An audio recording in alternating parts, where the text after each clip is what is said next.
Earlier this year was my first time ever not seeing the light. Really? And I couldn't even, I'm going to get emotional. Sorry. It's okay. I couldn't necessarily like tell you what it was, but it was like, okay, just, I don't know which way I'm moving, but I'm going to keep moving. I'm not going to stop. And gosh, sorry. It's okay. No, you're good. You're good. And finally, I spent some time at home, and I talked to the people that matter most to me, and found myself like kind of coming up to the surface, like to be able to breathe again. And I saw it. I saw like the light that I need to. Welcome to the show. Guys, thanks for tuning in to this new episode of the 35KaDay podcast. I'm your host, Michael David, as we talk all things mindset and the 35,000 decisions we make a day, from the micro to the macro, and how those decisions change the outcome of your life. Today, we have a really cool guest. And it's not often can you go through life and never meet somebody who is truly at the top of their game. But then you cross paths with a 3-time Olympian, which is even cooler for anybody in life, but especially as an athlete, because there's a mindset and a train of thought that is very unique. And unless you have aspirations to go to that level, it's hard to relate oftentimes to the life that it demands, right? Oh, 1,000%. You can find her on Instagram. She's your non-traditional influencer who's actually got class. Makes fun in very fun ways of those that take a different route. But I first came across the guest today in the 2020 Olympics. Heard the name, a brief blip about her. And I immediately, with a lot of athletes, that you can tell somebody's mindset when you look at them. There's a way that people carry themselves. And I went and looked you up, and it was honestly the way that you present yourself on social media that really caught my attention. Oh, thank you. I've had a fitness company that it was about fitness models and athletes and brand projection, personal branding. So many get it wrong. And it was refreshing because you showcased drive, you showcased mindset, you showcased it all in a very authentic way. And so it was just by happenstance that, again, another Olympics, and I continually see your content and your fit check, and you're showing what's in the bag when you go. And like, it was a very cool way that you took people along that journey. And doing a little research on who is this person, and you just learn more and more about a very unique mentality in a sport that doesn't get a whole lot of limelight, takes an incredible amount of finesse, technicality, and focus 365 days of the year. Well, today we have Anicka Newell, a very unique name. Yes. With a very incredible personality that you are unapologetically, authentically you. Always. Yeah. Always. And I just want to say thanks for taking the time to come here today and sit from this random profile that reached out to you. On Instagram. On Instagram. Gotta love the gram. And as a thank you, I love to give my guests gifts as a way to say thanks for your time, because the time is the one thing we can't get back, especially in your schedule and training. Had to make the stars align, right? Because I get it. So, see if I can reach it with my chimpanzee arms. Oh my gosh, always the struggle. And this was honestly fun because we chatted a little bit and we kind of vibed. Right? I'm so excited. Which I appreciate. Oh my gosh, it's in a gift bag and everything. It is. Like, yes, I love presents. Oh my God, thank you. Do I open this right now? Absolutely, you can. Oh, yes. Oh my gosh, what a goodie bag. So we got food for the body and food for the mind. Food for the body, food for the muscles. Again, thanks for the new addiction. So good. They're so good. I know. God. Oh my God, there's a lot of them in here too. Okay. And you have the rest of the case of the chips. And by the way, the chips that we have, this is your, as a fellow Snackosaurus, without going off the deep end, what's the brand again? Wild chips, wild protein chips. I know. I need them to sponsor me. I was thinking the exact same thing. These are keto friendly. These are protein chips. They have all kinds of flavors that are really amazing. Now, what she's actually holding now is 4 books, because clearly I love my books. And you were telling me how you were listening to the David Goggins book. Mm-hmm. And as I mentioned, one of the great mindset coaches that coach the greats, like Michael Jordan, Kobe Bryant, and a litany of others, is Tim Grover. And his 2 books, Relentless and Winning, are 2 of my favorite for athletes. And if you ever want to read how to adopt the athlete mind into your life, if you're not athletic. But Winning is probably one of my favorites, because he writes about winning as if it's its own individual. And this individual that you were... like a persona. Yes. Oh, I'm excited. I got the chills. The other one is David Goggins' book. And which is the one, let's see, which one is that? Never Finished. Never Finished. Phenomenal book. Oh my gosh. And then my new favorite book by one of my favorite authors, Mel Robbins, The Let Them Theory. Okay. And that really takes people, we so often live and try to put people into a container of what we want them to do for us, what we expect. But most of the time, people don't ever meet that expectation. Right. And as much as we want people to accept us for us, oftentimes we have a hard time accepting people for who they are. And as I've always believed, actions are the separator. People will tell you what they want you to believe they aspire to be, but actions reveal who they really are. Yes. And that book is a really great modern take on it. I love it. I look forward to reading it. Oh my gosh. No, I'm going to try and get through these by the end of the year, but this is so exciting. As soon as I finish the David Goggins book that I'm on, I'll definitely tap into these. Now there's 2 more things. On the handle of the bag, okay, there are 3 bands. wristbands. Okay, 35KaDay. So let me tell you the story. Okay. Because everything needs to have, like, your tattoos have meaning, right? Yes, most of them. Nice. I have tattoos, they all have meaning. But it was November 5th of 2010, and I woke up with this poem, and I'm not a poet. Okay. In any stretch of the imagination. But when I was a kid, I was a cyclist, and nobody in my family got it. Nobody understood it. How can I get on my bike and go ride 50, 100 miles at 14 years old, 15 years old, 16 years old? Why do I even want to compete? Then I got into triathlons, Ironman, all that, and it's like, how do you do that?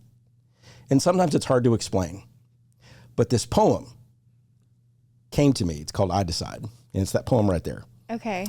And I posted it with a photo that I had taken of an athlete that was for Nike many, many years ago. Because it was an athlete running up bleachers, and it spoke. Mm-hmm. I put it up and tagged my athlete friends, like, oh, I want that poster. And so it kind of became a thing, but the 2 words I decide is very black and white. You choose to do it or you don't. Right. There's no gray. Right. Over the years, I write in my journals statements to get my mindset focused. Doing research, came across how as adults we average about 35,000 decisions a day. Wowzers. Okay. From like the automatic turn right, turn left to the big, impactful, life-changing. Yeah, I've never thought of it about all those minor decisions, but yes, 100%. And every single decision, whether it's an action or a reaction, creates the outcomes in our life. Right. Right? And so it put me on this path of trying to understand, because most of the time there are outcomes we get that we want different. Mm-hmm. Right? As an athlete, as in performance, we want better, we want more, we want faster, we want higher. Mm-hmm. How do you do it? And so it became my life's quest to reverse engineer how do you change your outcomes. And it's been a 15-year journey so far with this. Yeah. I'm forensically, like my brain, I was forensic pathology in college. Oh, cool. Dropped out because I couldn't handle autopsies. Just couldn't do it. Totally understandable. But when it comes to human behavior, marketing, branding, it's exactly what it is, right? But as a human, as we are the common thread through our entire life, and my life of accomplishments and failures and relationships and so forth, it's like I'm the common thread here. So do I really like the outcomes I'm getting? I don't in many areas. Okay, how do I change that? So it became this path. Well, in 2011, I was in Nigeria, and I was on a photojournalism project for this nonprofit, and ended up in a position to where I was about to be worm food. Did not think I was going to make it home. Should not be here today. Wow. And every day I would write in my journal to kind of recap the day, give me something to kind of put my mind on, you know? Mm-hmm. And I had never experienced paralyzing fear before, to the point that you can't think, you can't move, nothing. And it's like, I just resorted to the fact that I'm not making it home. Yeah. Not going to see my kids again. Like, this is it. And after about 2 or 3 hours of sitting in that, this switch went off. And I wrote this quote on one page. And it was this: I'm going to get the fuck home. Like, the conditions certainly don't tell that that's going to happen. Yeah, there was no evidence to support that. Yes. Yeah. But that's my choice. Yeah. This is where I'm headed. I got home, but it was months later when I was putting together the project, and I came across that page, and it like threw me back. Wow. And so I had that statement tattooed down my entire spine. Wow. Because it became the core of, like, yeah, when I look at my life and a lot of the things that happened in my life and as a kid and all that, it's, you know, people have asked me, how did you get through all that and not be a mess? Yeah. Depends on the day. Let's be honest, right? I just picked myself up, but it remains, how did I do it? And it's a choice. It's a choice. You made a decision. But that statement, and it's on the inside of those wristbands, and it says, when all else fails, I won't. Love it. People will fail. Conditions won't go our way. We may not make the mark. Mm-hmm. Doesn't mean I'm going to fail myself and tap out. Right. Because I didn't start this day to quit. Right? So I gave you 3 in case you lose one. Thank you. And in case there's somebody you might run across and it's like, I want them to remember this, that this is, to empower them with, this is their choice, and that we have a backup to wear. I love that. Well, thank you so much. I really appreciate it. You are welcome. So that's a long story for a gift bag. No, I love it so much. It means that much more to me, having known everything behind all the gifts too. I think that's awesome. Thank you, Anicka. Well, so I'm going to read a brief little bio. And one other thing. So many years ago, underneath the I Decide campaign, whenever I would meet people that they just embodied what the message was about. Mm-hmm. This was Bethany Harlow, and she had Guillain-Barré syndrome. She got an infection in her spinal cord fluid, and it paralyzed her from like the waist down. She had drop foot, but she was committed to walking again at some point one day. And that photo represented her decision. She's walking today. Yeah. Oh, that's awesome. What a powerful photo. So if time permits, I would love to create something with you, because the gifts for you today and the thought behind sitting down with you, Anicka, was because as I've gotten to know you, I feel like you really embody these things that I've lived, but I'm not the only one. And to take a moment of how you do what you do and represent it in an image that you can have for you, that is part of your story. Oh, that's awesome. I would love to do that. If time can ever permit to do that, we could somehow make that work. I think we can make it happen. Cool. Okay, so I'm going to do a little bio. Okay. A few stats on Anicka, and then we'll get into the conversation, huh? Okay. Now, born in Denton, Texas. Yep. I grew up in Flower Mound. Oh, no way. Yes. I say no way. I don't know what that is. I assume by Denton. I bought my first pair of custom Vans at a van shop near the Denton Mall. Okay. Yeah. Oh my gosh. Okay, so at 16 you began pole vaulting. Yes.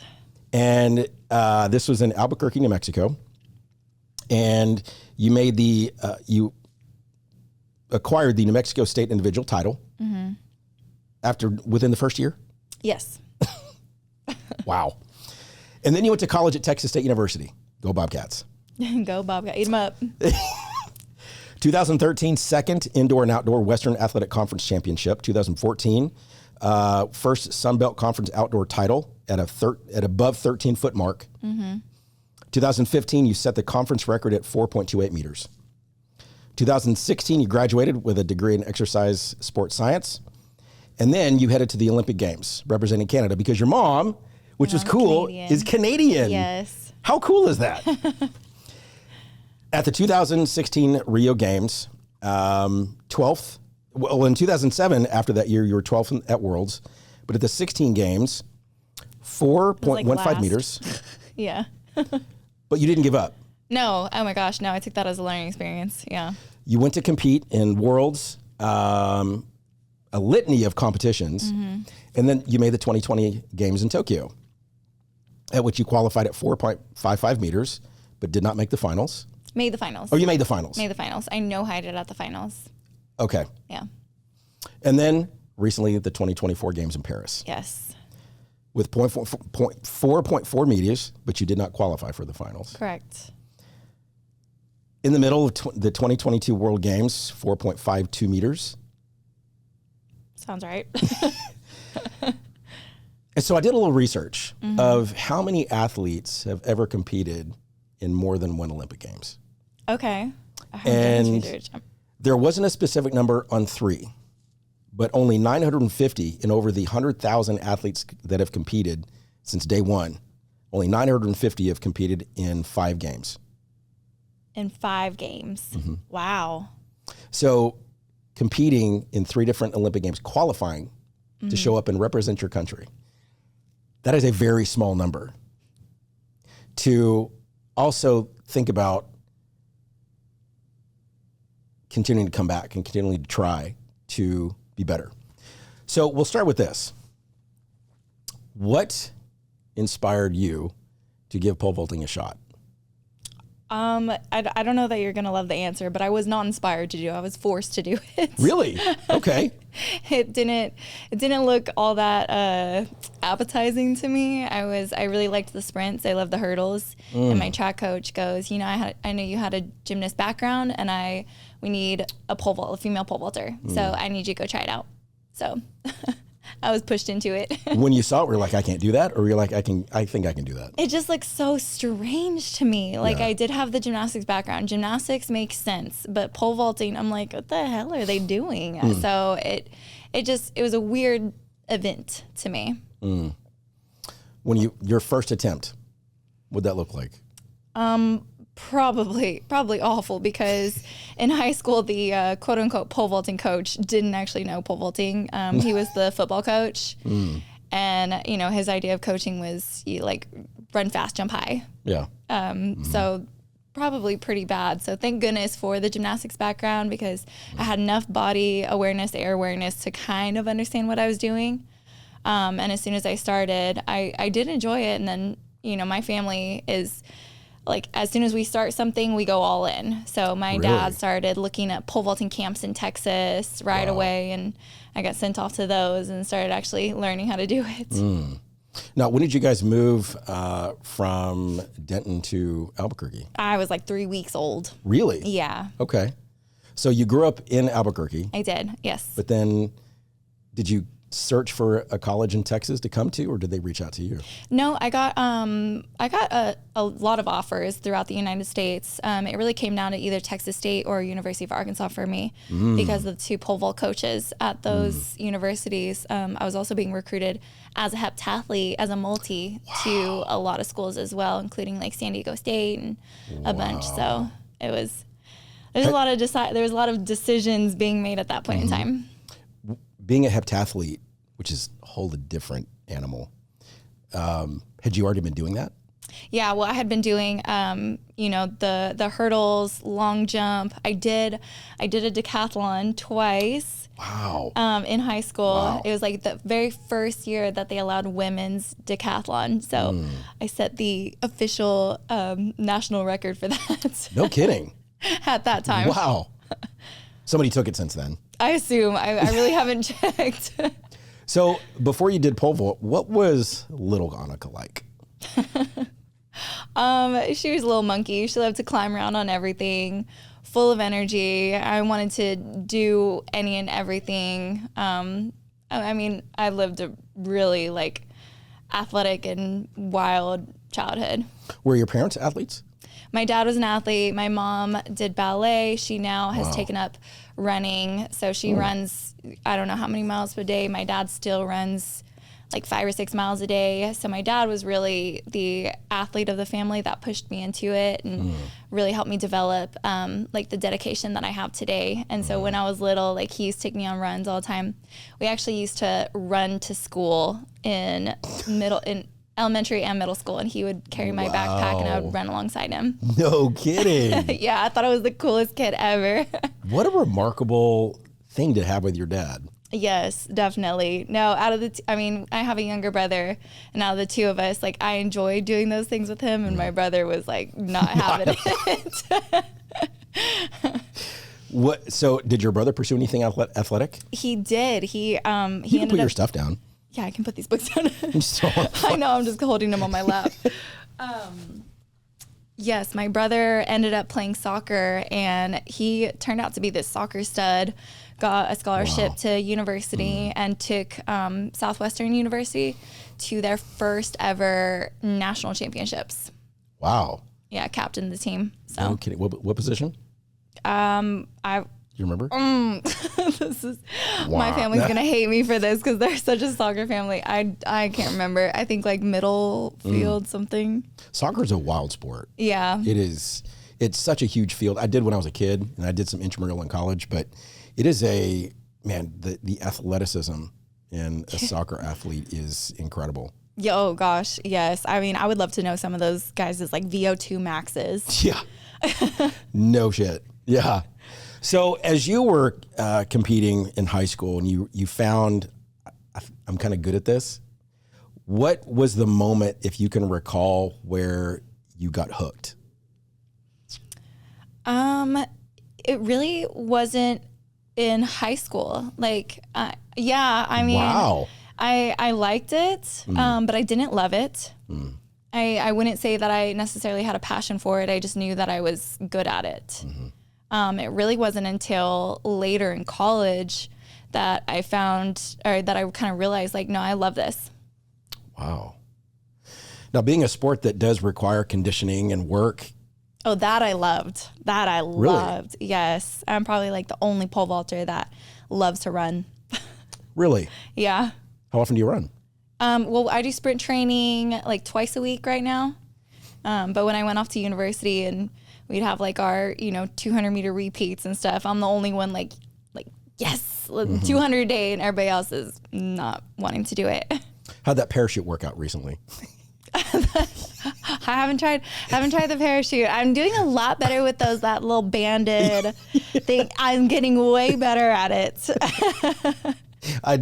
My daughter and I started laughing when we saw it. When you're I'm like, these people probably think of that. I don't know what the heck I'm doing. It's not like I'm a 3-time Olympian or anything. I don't know how to work this contraption. So when you're coming through college and you're coming through school, and do you have year-round training with that, or is that something you do yourself? Wait, during college or after college? During college. During college.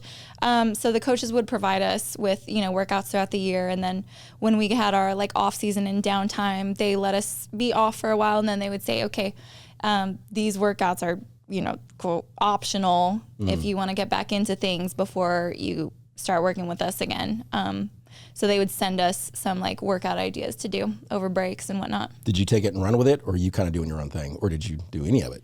Not that I'm a big rule follower, but I follow workouts like to the T. If my coach has something listed on the workout, like I'm going to do it. Every single thing that's on there. Mm-hmm. Because you still hadn't found a love for it, but you were still putting in the work. Yes.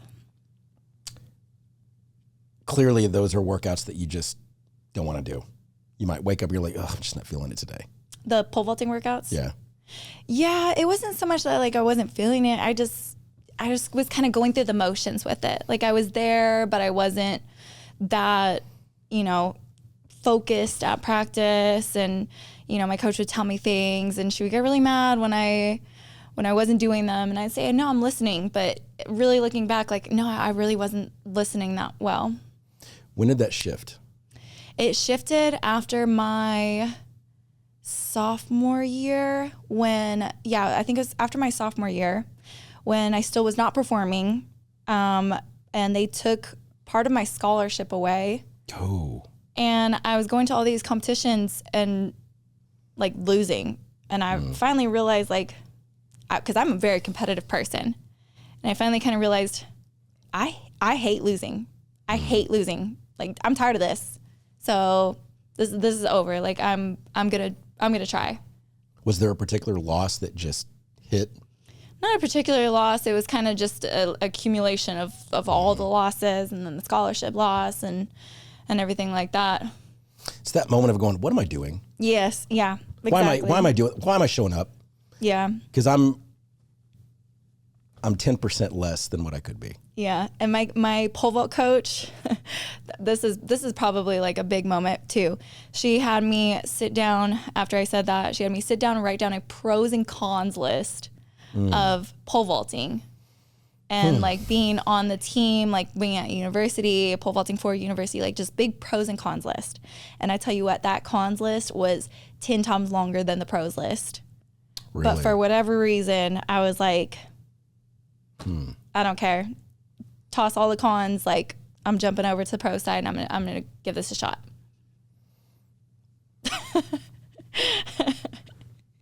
More cons than pros. Yes. And you looked at that and you're like, it's way less, but was it the challenge that there wasn't as much enticement, but it was just enough? Maybe that was the internal it. Competitive tick that's like, it's almost challenging yourself.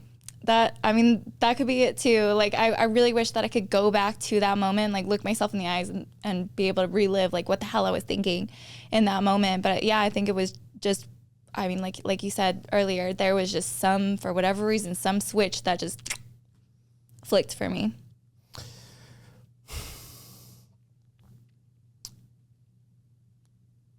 Olympics, when you're in any type of sport, it's one of those things that it's a goal, sometimes lofty, right? Because you think of how many attempt it but don't get there. When did you first consider putting the Olympics on your radar? It wasn't until I was done with college, actually. I had just finished my eligibility. It was 2015, so I just came out as conference champion, conference record holder, NCAA, All-American. Just came off that year, like, huge year for me. And I thought I was done, like my eligibility's done. I'm like, what's next in life? I don't know, kind of thing. And my coach, she goes, next year is an Olympic year. Do you want to keep training with me and try and make the Olympic team? And that was the first time that, we'd even like thought about the Olympics. In that moment, did you discount it, or did you think, I think it's possible? I think I can do it. I was excited. She brought it up and I'm like, know what? Yeah. Like, F yeah. Wow. Why not? Why not give it a shot? Like, shoot for the stars. If you fall short, but like, try it. What's the worst that could happen? What's the worst that could happen?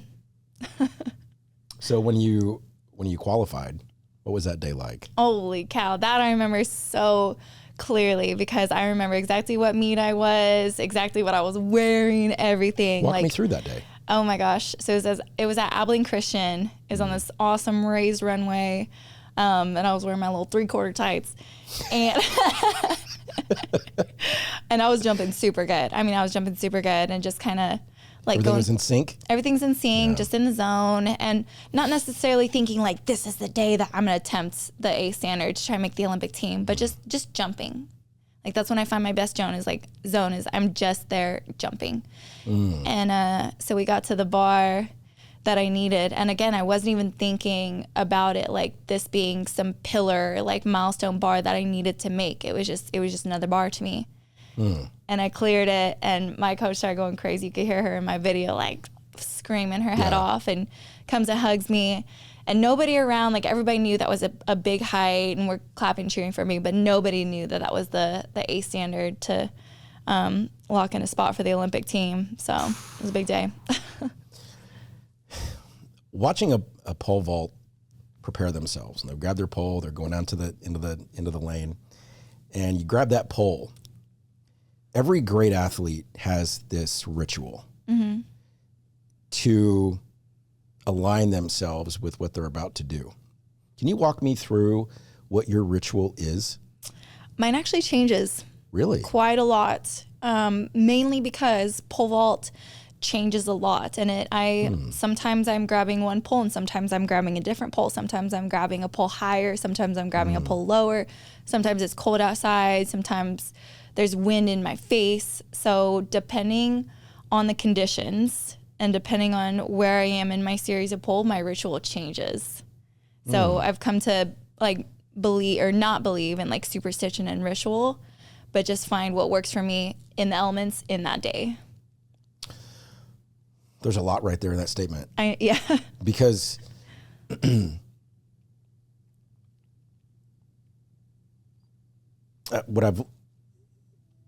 to understand how you see it and the visualization of what you're about to do, you're tuning out what just happened.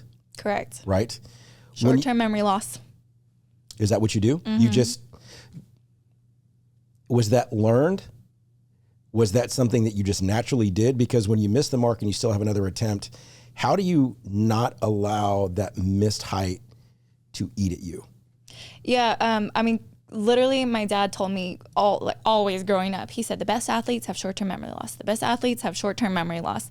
And I took that with me. And I've taken it in my professional career. And so, yeah, if I have a miss, it's like, well, the bar was in my way. Forget about it. Next. That's powerful. Because what holds most people back is the fear of failing. Yeah. Not making it. But as an athlete, that's actually the thing you strive for, is failing, to get stronger, faster. You get to your VO2 max, you get to your lactic threshold, you get to the weight you can't bench or whatever, but you've got to push beyond that. But as an athlete like this, that it's very technical and there is a definitive yes or no. Yeah. That one miss doesn't mean that you're destined. Right. Right? But to have short-term memory loss, that is fantastic. People are so afraid of failing. Yeah, I know. I mean, I can I still am personally still afraid of failing in my own ways here and there. But like you talked about earlier, if those moments happen to me, I just make a conscious decision to focus on something else. Mm-hmm. Focus. Focus is everything. Yeah, focus.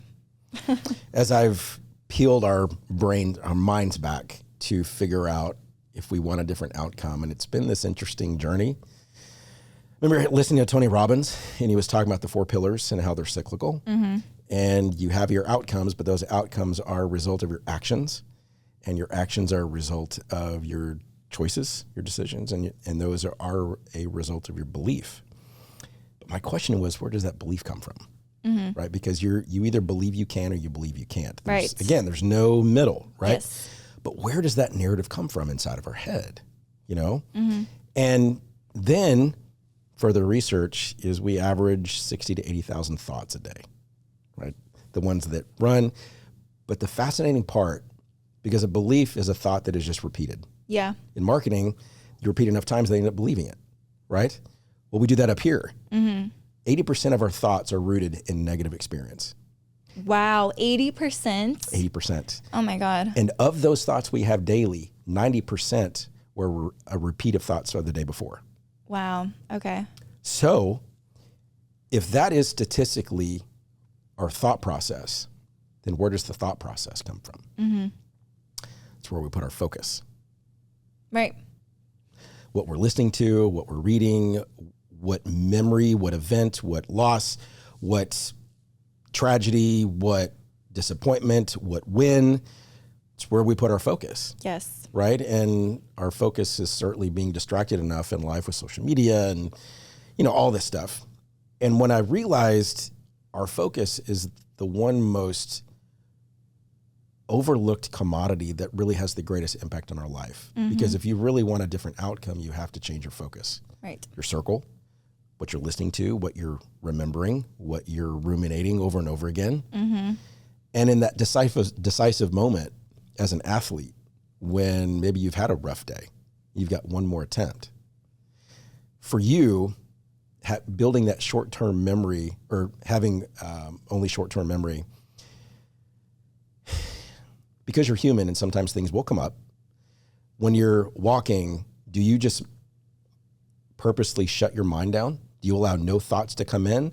Or what's happening for you in that competitive arena? Again, it really just depends. But I will say something for me, is, especially after an attempt, and I've talked to my coach and we've already analyzed and figured out what we're going to do before the next attempt. I have to really kind of dissociate from pole vault before I step back onto the runway. So I think about songs in my head, like my hype song or something like that. What's your hype and song? Just bob around. Usually Yeah by Usher. Yeah. That's a good one. Like I was in my head, like peace out, A-Tap, boom, boom, boom, boom. And immediately, like I'm more relaxed. I'm happy, which is where I find my best zone. And then it's not till I literally pull in hand and I step onto the runway that it's like, like everything gets completely tuned. Yes, tunnel vision. Exactly. It becomes like really intense, and I kind of love that. It's almost like an escape. Yeah. Oh yeah. When I was a triathlete, even cyclist, competing and racing was fun. It was like going to church. It's like everybody does the same thing that you do. All of a sudden you're kind of in one place. But I loved training more, honestly. Yeah. Because nobody was making me do it. It was kind of a self-confidence thing. Yeah. And especially in conditions when I knew everybody was not out doing it. When it was raining or sleeting or super windy, when people were like, it's too windy. No, it's not.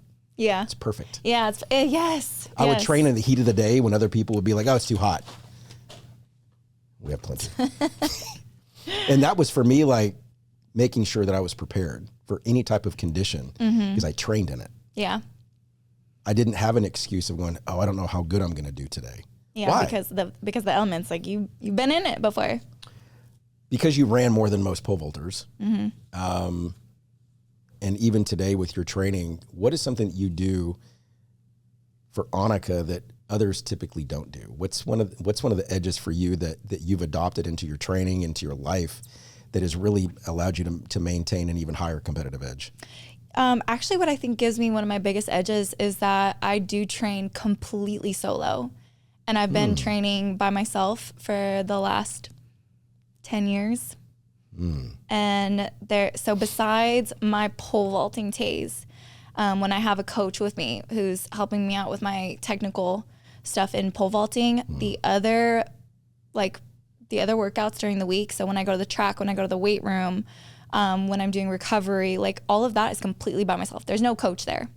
There's nobody telling me what time to get to the track. There's nobody in the lane besides me pushing me to go faster in a run. There's nobody in the weight room yelling at me to get my ass up from that squat. It does come completely from myself. And that's not common with pole vaulters? No, usually people train, have training partners, have training groups, or their coach is there during their other practices as well, pretty much every day. How do you see that potentially being a detriment to their performance? To their performance? I would just say, like, I would put into question, how much internal drive that they have. And when you are in competition, you do have your coach and everything like that. But ultimately, when you get on the runway, you're the only one on the runway. Right. It becomes your runway when you get up there. So if you've trained by yourself, then I feel like ultimately, like, well, you've been there before. This is me. This is my time. And every time you step up, that's the first time. Almost. It's like, it's the first time I've been here.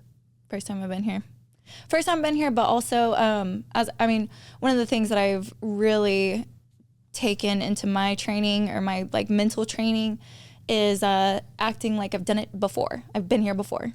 I've already done this jump that I'm about to do. So I've completed it. I've already cleared the bar. So there's no worry. I've already stepped up on the runway before. So I've got it.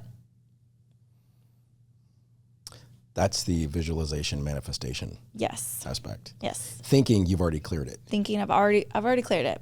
Do you literally visualize your attempt and getting over it? Are you walking yourself through already getting there?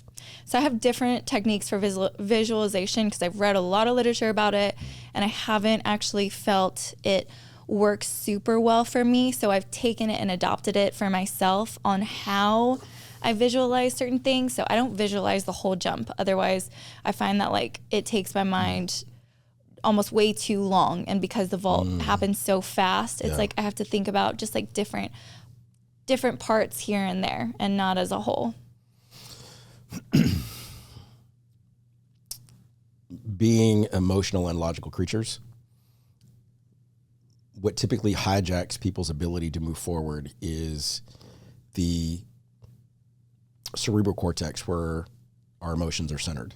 And when you either feel threatened, you feel hurt, extremely sad, those emotions take over, and actually your prefrontal cortex goes completely dark. That's why when you get in a heated moment, maybe let's say an argument, or you feel threatened, you'll do and say things that are typically not your character. Yeah. Because logic doesn't even work. Oh, okay. But a lot of times that can be paralyzing, right? Fear, uncertainty, which is usually what stops people.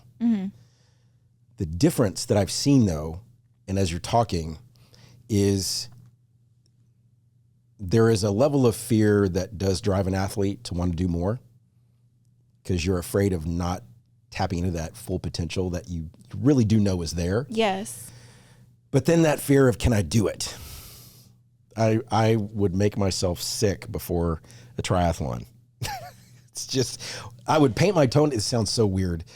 Other guys would drink beer the night before a race, carb up. I'm painting my toenails because it allowed me to focus and not get caught up. I didn't want to talk about the race. Yes. I just wanted to do something that was completely different, listening to music, getting off, would you say the runway? And kind of giving yourself a break from it. Yeah. Emotionally, so you don't get so rooted in all the unknowns. But because we're so emotional, and what I found with manifestation, most people, like, they'll do a vision board and it never happens, right? But I've tested it over and over again in my life. Like I use things in my life as a beacon, different things in my life. Like this watch is one of them. I printed it, I put it everywhere, and I just always reminded myself, I'm going to get that watch. Yeah. And this is what is going to be required to be able to do that. Yeah. And so what I learned, it was actually an Ironman race. The finish line was so far away that it might as well not even existed that day. Worst condition, like super hot, no wind. It's brutal. Yeah. It's brutal for everybody. It wasn't just me. But my body hit the wall about halfway in that run, and it was painful. Just suffering to an nth degree. And when we're in that moment where we kind of have had enough, that emotion is coming up. Just, it's kind of sucking everything in. And this is where I found focus really working as an athlete, and kind of how you're finding it. Because I realized when I feel like I'm not making progress, I'm going to lose my drive. I'm going to lose my sense of purpose. I'm going to lose hope. And so what I did is I found, as slow as I was shuffling, and I was not, it was everybody, but I could see this mailbox just getting a little bit closer. Yeah. And so I said, okay, this finish line, I'm going to forget about it. I'm going to focus on this mailbox. Yeah. Because as slow as I'm going, as painful as it is, that mailbox is my finish line. Yeah. And, but I just had to make sure that the mailboxes I was getting tunnel visioned with were in line with the finish line. Yeah. So I didn't get off course. Right. But, thinking back, because all my greatest lessons in life came from the life of being an athlete. Because competing is different than just participating. So I didn't want to put all this work and sacrifice all the things that everybody else is doing to just show up and go, yeah, that was cool, finished. I wanted to freaking win. Right. But the suffering that comes from that, but you kind of like it. Yeah, yeah, you do. Right? You got to be a little masochistic. Yeah. And so I'll ask you, like, your day.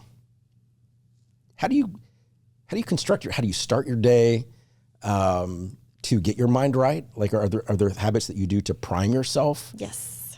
Walk me through a day for you, if you don't mind. Oh no, absolutely. So it all starts with the night before for me. I journal before I go to bed, and I map out my day for the next day. It's visualization. Yeah, visualization. Wow. And I always kind of log, my sleep, my energy, the meals that I'm going to eat. It sounds very anal, but it really isn't. Everything, I like to say, everything's done in pencil. It's intentional. Yeah, it's intentional, but it's all done in pencil. So I can erase and adjust if I need to. But anyways, so the next morning I always like set, my alarm to what I'm going to wake up at. I always give myself a 15-minute grace period. I set 2 alarms. And sometimes I'll get to the next alarm. Sometimes I won't. But I'll always make sure that I get up within those 15 minutes and start my day with a green juice and then a coffee and then, face wash, all that stuff. And I'll just prepare myself for the first workout with like a really good meal, make sure that that I feel good and I feel like fueled for the day, both mentally and physically. And I'm a very happy morning person in general. So it's pretty easy to do. Same. But it's yeah, okay. My workout's at, I set the time for 9 a.m. this morning. Is like, I'm going to get to track at 9 a.m. So it's like 8 o'clock and I'm like, okay, starting to get stuff in my bag and get ready for that practice. And like, it's like this, like ramping up, preparing for the first practice of the day.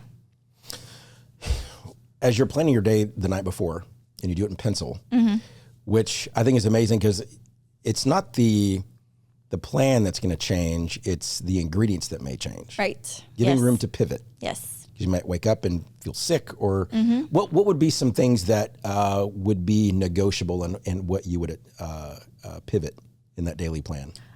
So yeah, like you said, if I feel really exhausted or really sick, I might text my coach, who writes my training for me and say, hey, my body is hurting today. And he'll say, okay, take off one of the reps of the running workout today. And I'm like, okay, I can do that. Something like that. Or I might wake up and I'm like, dang, I got so much energy. So I actually have like a lot of, it would look so weird to anybody that walks in my house, but like a lot of weird things in my house that I do drills with, like pole vaulting drills. Okay. I'm like, oh, I feel really good today. I've got a lot of extra energy. So I'll take 30, 40 minutes to do like a drill session around my house.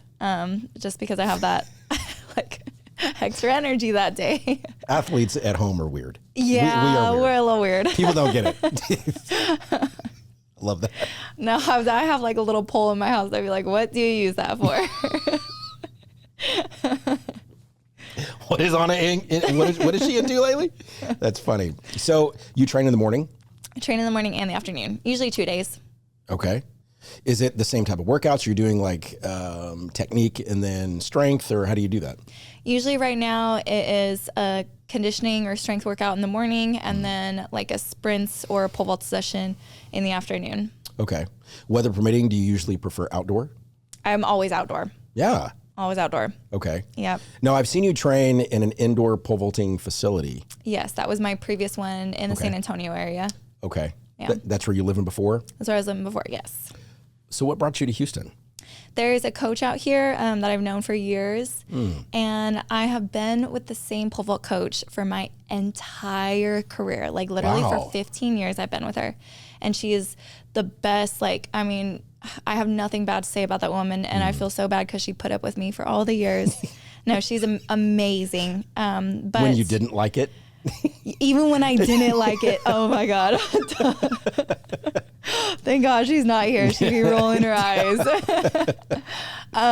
But this last year, I was kind of like, I'm coming to the end of my career, and I've been doing the same things, living in the same place, having the same routine, and I just feel static. And even if I go to somebody else and he says the exact same things in a different way, maybe there's a chance that something might click for me a little bit differently. And I just wanted to take that risk essentially and go like outside of my comfort zone. When did you move to Houston? I moved in November. Okay. But you've been here before. I've been in and around the area to compete or. Yeah. What's been the toughest adjustment? I thought I was alone and isolated where I used to live. I'm like a recluse here. I don't get out at all. Has anybody done a wellness check yet? No, seriously. I think wellness, we're good. I might talk to myself a little more than I used to, but no. I think she has people over. I don't know. But yeah, I mean, I just like, I had friends and family in the place that I used to live. And here I just like, besides my 2-3 pole vault practices a week, like I don't have social interaction. I do not have social interaction. What's, aside from as an athlete, balance in the things you do, right? It's whether it's creative, whether it's artistic, whether, it's servitude, because you also coach, yes. right? Outside of the athlete of Anicka, what's something in your life that you put time and energy to that you feel like fills your well?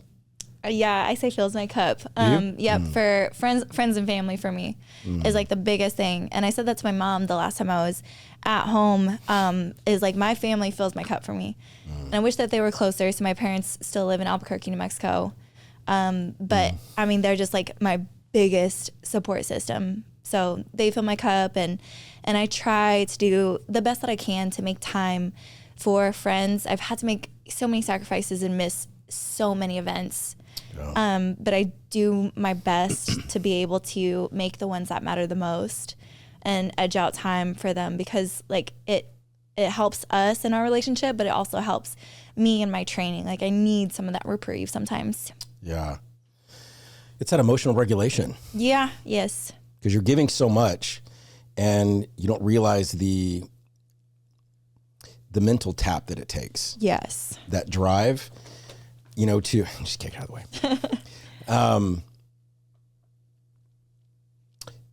When you push yourself day in and day out, even when you're sticking to a routine and you're doing something that you love doing, it is still hard. There are days that you suffer. Yes. There are dark days. There are dark days. There are. And we don't talk about it enough, I don't think, because we are in a society where there's this expectation that you should pursue happiness to the point that you live a life of bliss. All cookies and cream. Yeah. But that's not really where you're formed. You are formed in your darkest moments. Yes.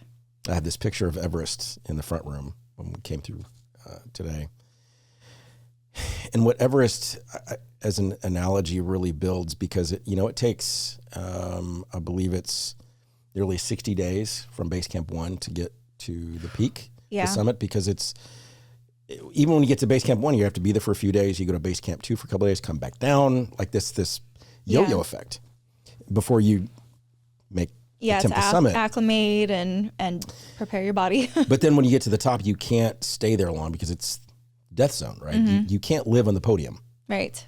But it's that journey. And, I think about people that have accomplished big things, 3-time Olympian, and these accomplishments that we accumulate in life.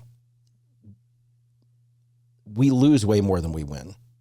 We make so many attempts that we'll never make way more times than we ever succeed. Because of the weight of the loss, the mistakes, the disappointments, weigh very heavy on the human psyche. As athletes, there's a little bit different tick in our brains that allow us to continue, oftentimes through suffering. Yes. Like you said, it's a little masochistic. It's a little, there is a degree we like it, but there are moments where when you come home and it's been a rough day, maybe a rough few days, maybe a rough week, and you just put that bag down and sometimes you feel defeated. How do you help yourself through those moments? That for me is like where the decision-making process comes into play.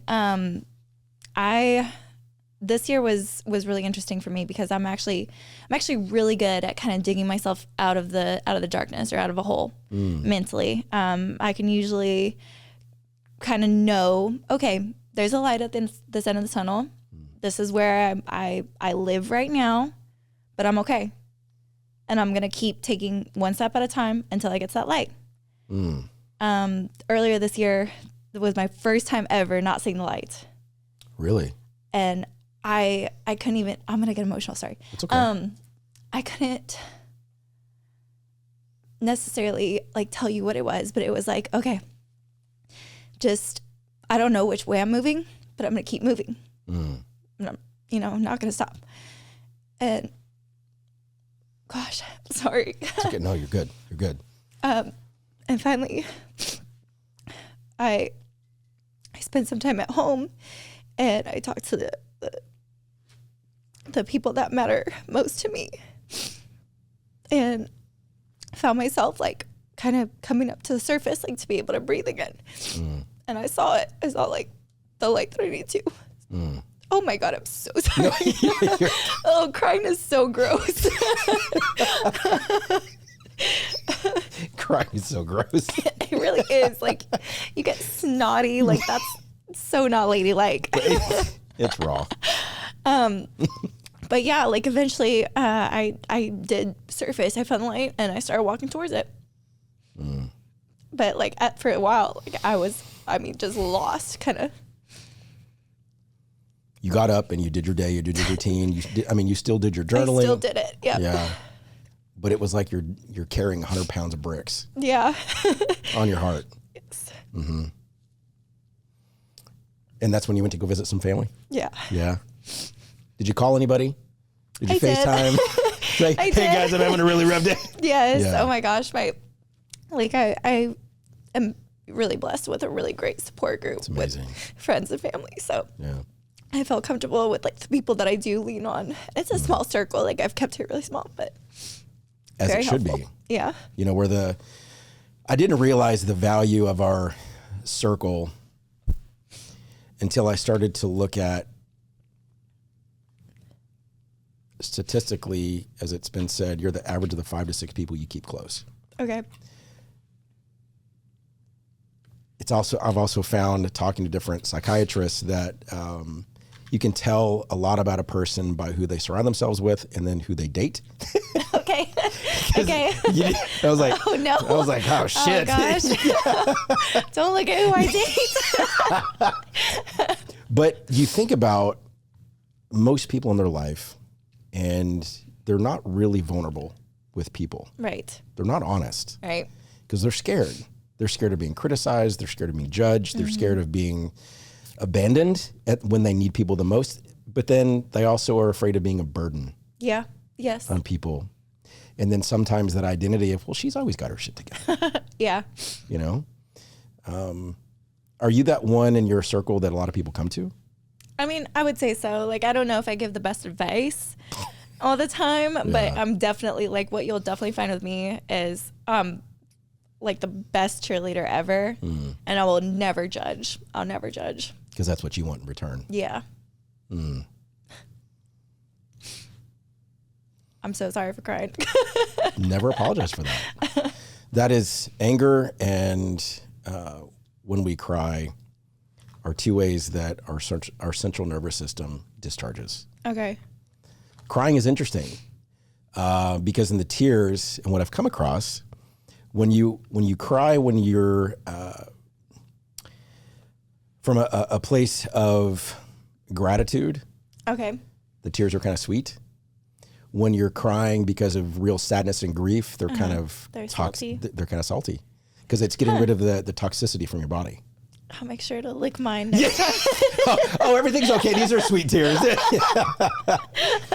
But we often we're not really conditioned in a society to give ourselves the space and the grace to be human. Yeah. Because there's Anicka Newell, the 3-time Olympian, and then there's Anicka. Yeah. The woman, the friend, the daughter, the person that people love to have in their life, because you bring a certain energy to everybody. Mm-hmm. The character Anicka, the Olympian Anicka, that's a whole. Oh yeah, that's Wonder Woman. Yeah. She got it. She got it.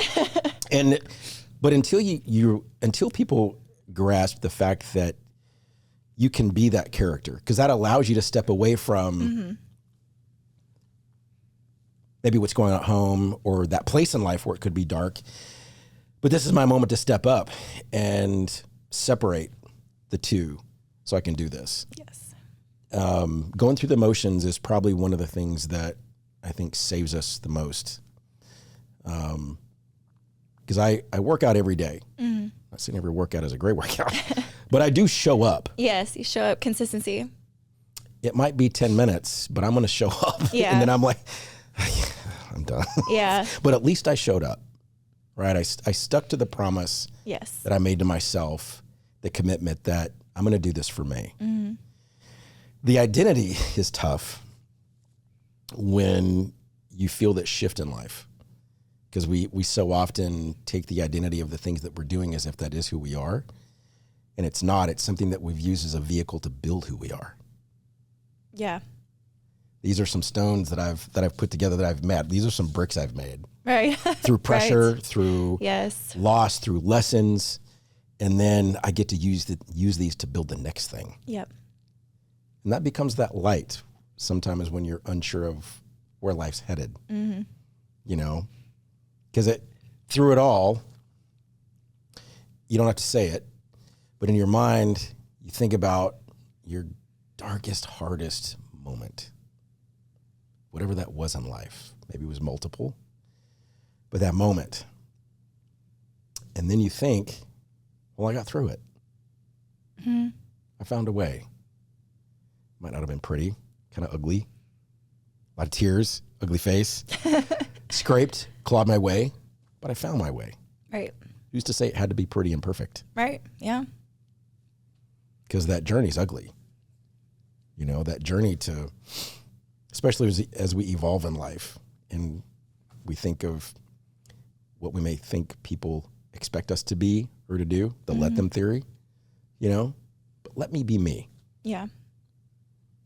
I also think that like you can take, you know, that knowledge of, well, I did get through it, and let it empower you too. It's like something that, I mean, we just talked about like the dark place I just found myself lost in. And one of the things at the top of my journal is, well, the darkness will become afraid of me. Oh. That needs to be on a shirt. Yeah. That needs to be on a shirt.